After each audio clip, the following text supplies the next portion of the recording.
Hi everyone, নতুন আরেকটি ভিডিওতে আপনাদেরকে স্বাগতম। আজকের ভিডিওতে আমি আপনাদের দেখাবো কিভাবে একটি পুরাতন ব্লাউজ থেকে মাপ নিয়ে নতুন একটি আস্তর ব্লাউজ কাটা যায়। যদি আপনিও এই টিউটোরিয়ালটি দেখে ব্লাউজ কাটিংয়ের সঠিক পদ্ধতি শিখতে চান তবে ভিডিওটি পুরো দেখুন। প্রথমে পুরাতন ব্লাউজটি ভালোভাবে আয়রন করে সঠিক মাপে মাপ নেব। এটি খুব গুরুত্বপূর্ণ যাতে নতুন ব্লাউজটি সঠিক মাপে আসে। মাপ নেওয়ার সময় গায়ের সঠিক জায়গায় মাপতে হবে। যেমন এই জায়গাটিতে সঠিক মাপ নিতে হবে, কারণ এটি পরবর্তীতে ব্লাউজে ফিটিংয়ের জন্য অত্যন্ত জরুরি।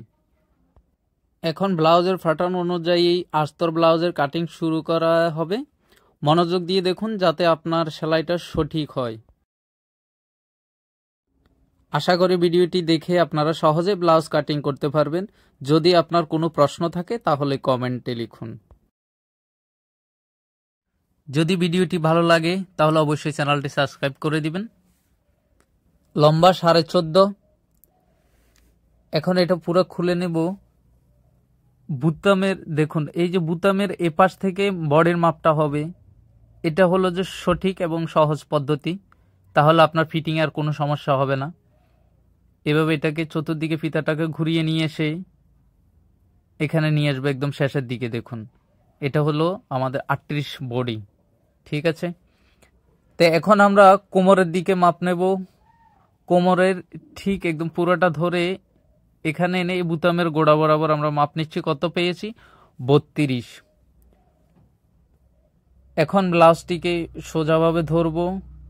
ব্লাউজের আমাদের যে নেক, ফ্রন্ট এবং ব্যাক, এটা ডিপ কত সেটা দেখব। শোল্ডার এবং স্লিপ সবটাই এখন নেওয়া হবে এবং ব্লাউজটিকে এখন ফিনিশিংভাবে বসাতে হবে। মাপ সঠিক হলে ব্লাউজ ফিটিং সঠিক হবে। তো প্রথমে শোল্ডার নিচ্ছি, ঠিক আছে। তারপরে হলো স্লিপ আমরা এটা বোঝানোর জন্য নিচ্ছি, অর্থাৎ যেহেতু এটা আস্তর ব্লাউজ, স্লিপে যতটুকু আসে লম্বা কাস্টমার বলেছে ততটুকু দিলে চলবে। আপনারা আপনাদের মাপ অনুসারে দিতে পারবেন। অনেক সময় মাপ অনুসারে যেহেতু শাড়ি কাটা নাও আসতে পারে। ঠিক এভাবে মাপটা নিয়েছি। মাপ নেওয়ার পরে এবার দেখুন ব্লাউজের যে আস্তর, প্রথমে আস্তর কাটিং করবে, আস্তরটাকে এভাবে ভাঁজ দিলাম। তা 38 ইঞ্চি আমাদের বডি, 38-এর 4 ভাগের 1 ভাগ 9.5, 9.5 থেকে আমরা 10.5 নিচ্ছি কাপড়, 1 ইঞ্চ এক্সট্রা কাপড় সেলাইয়ের জন্য। এটাকে ঠিক এভাবেই ভাঁজ করে নিয়েছি। দেখুন, এটা নখ দিয়ে ভেঙে দিলাম। এখন নিচে আমাদের সেলাইয়ের জন্য এভাবে দাগ টেনে নেব। এখানে বাতি যে অংশ ওটা কেটে সমান করে দিয়েছি। 1.5 ইঞ্চ নিয়েছি, আপনারা চাইলে মাপ দিয়ে নিতে পারেন। 14.5 এই হাফ ইঞ্চ হচ্ছে সেলাইয়ের, শোল্ডারের সেলাইয়ের জন্য। ঠিক আছে, এখন স্কেলের সাহায্যে এটাকে সোজা দাগ টেনে নিলাম। ওকে, এখন গলা 2.5 ইঞ্চ নিয়েছি, ঠিক এখানেও 2.5 ইঞ্চ। এখন সোজা দাগ টেনে নেব। ওকে, শোল্ডার 6.5, আরমোল নামাচ্ছি 6 ইঞ্চ নিচের দাগ থেকে, সোজা টেনে দিয়েছি। এখন এখানে যেহেতু 6.5 এখানেও দিয়েছি আরমোলের সোজা করে দাগ টানার জন্য, সহজের জন্য। আমাদের চেস্ট হচ্ছে 38, 4 ভাগের 1 ভাগ 9.5, 1 ইঞ্চ বেশি। 32 ছিল কোমর, 8 ইঞ্চ নিয়েছি আর 2 ইঞ্চ এক্সট্রা। এখন এখান থেকে এখানে অর্ধেক যা আসে তার মধ্যে দাগ টেনে দিয়েছি, এটা টেকিনের জন্য। ঠিক আছে, সোজা করে দাগ টেনে দিলাম। উপর থেকে 9 ইঞ্চ নিচে টেকিনের জন্য দাগ দিলাম। এখন আরমোলের সোজা দাগ টেনে দিয়েছি। এখন বডি থেকে কোমর পর্যন্ত দাগ টেনে দিলাম। ঠিক আছে, আরমোলের এইভাবেই শেপ করে দিব এই চকের সাহায্যে। আমরা উপর থেকে এখানে 5.5, এটা সেলাইয়ের পরে থাকবে 6 ইঞ্চ। তা আমাদের ব্যাক নিক ডিপ হচ্ছে 6, এটাকে এইভাবে রাউন্ড করে দিলাম। এখন কাঁধে হালকা ডাউন করে দিতে হবে। ঠিক আছে, তো এখন যেহেতু মার্জিন টানা হয়ে গেছে, এখন মার্জিন বরাবর পুরোটাই কাটিং করে নেব।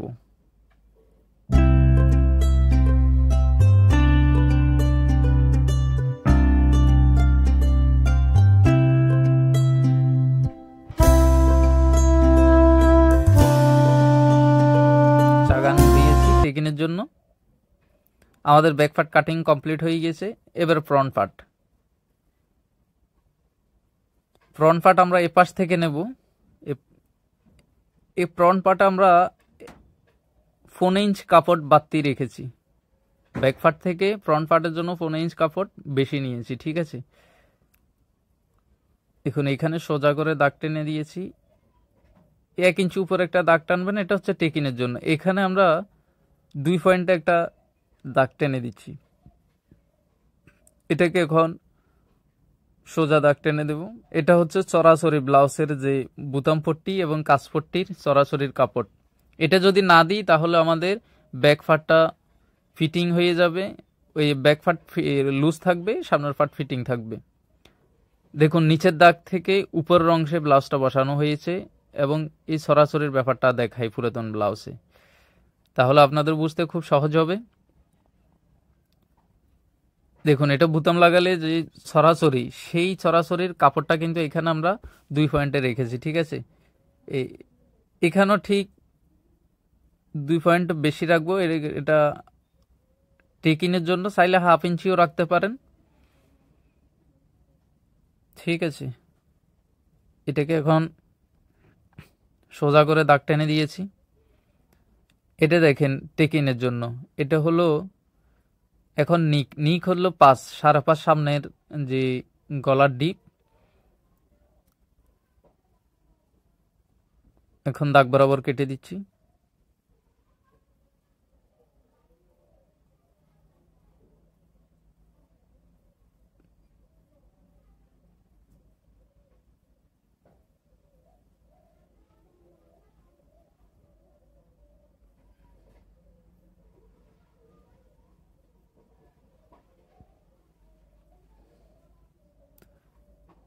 দেখুন এটা এখন সোজাভাবে এটা ফ্রন্ট সাইডে টেকিনের দাগ টেনে নিলাম। এখন এটা এখানে যা আছে ঠিক এখানেও সমানভাবে এটা দাগ টেনে দিয়েছি উপর থেকে 9 ইঞ্চ। এটা ফ্রন্ট পার্টের টেকিন 9 ইঞ্চ নামিয়েছি। দেখুন এটা সোজা করে এটা বরাবর আছে কিনা দেখলাম আমরা আরেকবার চেক করে, বরাবর আছে, সোজা দাগ টেনে দিলাম, ঠিক আছে। এবার আসুন এ পাশে, এটা টেকিনের দাগ। এটা এই 2 দাগের মাঝখানে যা আছে তাই দিয়ে দিবেন, ঠিক আছে। এখন টেকিনের জন্য এখানে 1.5 ইঞ্চ করে দিচ্ছি। এখানে 1.5 ইঞ্চ বসালাম, চতুর্দিকে 1.5 ইঞ্চ করে দিয়েছে, এটা যাতে গোলাকার থাকে টেকিনগুলো, ঠিক আছে। এখন আমরা তালফাত কেটে নিচ্ছি, ঠিক আছে। ব্লাউজে তালফাত অবশ্যই দিতে হবে, না হলে ফিটিং সুন্দর হবে না। আমাদের আর্মহোল ফিটিংও হবে, বডিও ফিটিং থাকবে, সব ফিনিশিংটা খুব সুন্দর হবে। দেখুন এইভাবে তালফাত কেটে এখানে টেকিনের জন্য ছাগান কেটে দিলাম, ওকে। এইখানে টেকিনের জন্য পাত্তি যে কাপড় এটা কেটে দিলাম। সেলাই করার সময় এটা বরাবর ফিনিশিং হয়ে বসে যাবে, ঠিক আছে। এই টেকিনগুলো বুঝতে পেরেছেন? যদি না বুঝেন, কোনো কিছু বুঝতে সমস্যা হয় আমাদের কমেন্ট করে জানাবেন। ব্যাক ফ্রন্ট কাটিং হয়ে গেছে। আমরা স্লিপটা আস্তর থেকে কাটবো পরে। আমরা এখন মূল বডিতে চলে আসলাম। এটা হচ্ছে শাড়ি, ঠিক আছে। তো শাড়ি কাটাতে কিভাবে আপনি কাটিং করবেন দেখুন। এই পাশটা হচ্ছে হাতের জন্য, এটাকে ঠিক একই রকমভাবে বসাবো। তা আমরা যেহেতু সামনের পার্টের জন্য নিয়েছিলাম 10.5, এখানেও 10.5 আমাদের কাপড় আছে, 10.5 এভাবে বসালাম। এটা হচ্ছে ব্যাক পার্ট। আমরা ব্যাক পার্টটা প্রথমেই নিয়ে নিচ্ছি, ঠিক আছে। সমানভাবে বসিয়ে ব্যাক পার্টটা নিয়ে নিচ্ছি। ব্যাক পার্টটা নিয়ে ব্যাক পার্টটাকে এভাবে কাটিং করে নিলাম বসিয়ে। সেলাই করার সময় সমানভাবে আমরা বসিয়ে সেলাই করে ফেলবো, ঠিক আছে। ব্যাক পার্ট আমাদের কাটিং হয়ে গিয়েছে, ওকে। এখন হবে যে ফ্রন্ট পার্ট কীভাবে কাটিং করতে হয় সেটা। ফ্রন্ট পার্টটা ঠিক এই জায়গা থেকে নেব। যেহেতু এটা 38 ইঞ্চ বডি, এটা একইভাবেই চলে আসবে। ঠিক এখানে এটা সমান করে ধরে বসিয়ে দিলাম ফ্রন্ট পার্ট। এটাকেও ঠিক একই রকমভাবে কেটে সাইজ করে নিয়েছি, ঠিক আছে। এটা এখন এটা কেটে দিলাম, ঠিক আছে। তা আমাদের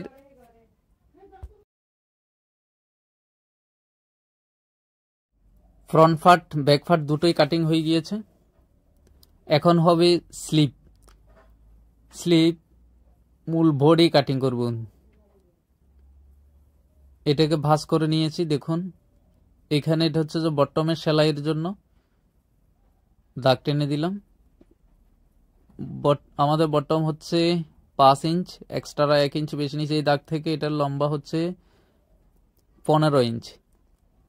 15তে দাগ দিলাম, দেখুন 1/2 ইঞ্চ সেলাইয়ের জন্য আরমলের। এখানে হচ্ছে যে আমাদের 2.5 ইঞ্চি নামিয়েছি আমরা, এখান থেকে ঠিক 7.5 দাগ দিয়েছি। এখান থেকে ঠিক এখানে এটা সোজা শেপ করে নিলাম, ঠিক আছে। এখন এটাকে এখন আমরা শেপ করে কেটে নিচ্ছি। তারপরে এবার দেখুন এই পাশটা শেপ করে কেটে নিচ্ছি, শেপ কাট দিয়ে যেভাবে দাগ দিয়েছি একই রকম ভাবে। এখানে বাড়তি যে কাপড়টি আছে সেটাও কাটিং করে নিলাম, ওকে। আর চাগান কেটে নিয়েছি। এখন আসুন আস্তর। এই আস্তরের যে বাকি অংশ আছে এটাকে এভাবে ভাঁজ করতে হবে। এটা এখন ডাবল করে ভাঁজ করে নিয়েছি। এখন আমাদের যে হাতা সেটা এটার উপরে বসিয়ে আমরা কাটিং করে নেব। আমাদের আস্তরটা হবে হাফ, হাতাটা হয়েছে 3/4। ঠিক এটাকে এভাবে সমান করে ধরে কেটে নিয়েছি, ঠিক আছে। দেখুন এটা এখন মাঝখান সেন্টারে একটু শেপ করে মাঝখান সেন্টারে কেটে দেব। এখন আস্তরের মধ্যে আমরা তালপাত কেটে নেব। আস্তরটা বসিয়ে এখন তালপাত কেটে দিলাম। যে তালপাত কাটা হয়ে গিয়েছে, এখন আমরা চাগান কেটে দিলাম। তো বন্ধুরা এতক্ষণ আমাদের সাথে থাকার জন্য অনেক অনেক ধন্যবাদ। যদি ভিডিওটি আপনার ভালো লেগে থাকে তাহলে চ্যানেলটি অবশ্যই সাবস্ক্রাইব করে দিবেন। যে আমাদের চ্যানেলে আমরা চেষ্টা করি নিত্য নতুন ভিডিও আপলোড করার জন্য, নতুন ডিজাইনের, নতুন কাটিং, সহজ এবং সঠিক পদ্ধতিতে কিভাবে কাটিং করতে হয় সম্পূর্ণ আমরা দেখিয়ে দিই আমাদের এই চ্যানেলে। তো এতক্ষণ আমাদের সাথে থাকার জন্য অনেক অনেক ধন্যবাদ।